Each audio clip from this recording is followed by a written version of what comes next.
ल सो नमस्कार जय मसी सबैजनालाई। ल उसो ज्ञापाको चाहिँ खुर्सानी बारी आयो है। खुर्सानी बारी लाएर चाहिँ पैसा कमाउला भनेको त के को चाहिँ बिक्दै नबिकेर बिजोग छ हो। 40-50 रुपियाँ नि पाउँदैनन् किलोको र पनि बिक्दैनन्। के गर्नु गाह्रो छ हो यो ज्ञापाललाई। जहाँ जे गरे नि सफलता हुँदैन। ल हेर्नुहोस् तपाईँहरू यदि कसैलाई चाहिन्छ भने आउनुहोस् है। ल सुब्बा ज्ञापा कहाँ चाहिँ एकदमै हरियो खुर्सानी, एकदमै पाकेको खुर्सानी सबै एकदम रेडी छ।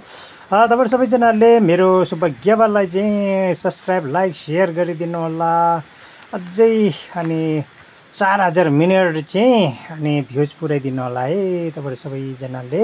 हुन्छ धन्यवाद तपाईँहरू सबैजनालाई। ल सुब्बा ज्ञापाको चाहिँ बारी यही हो यो है।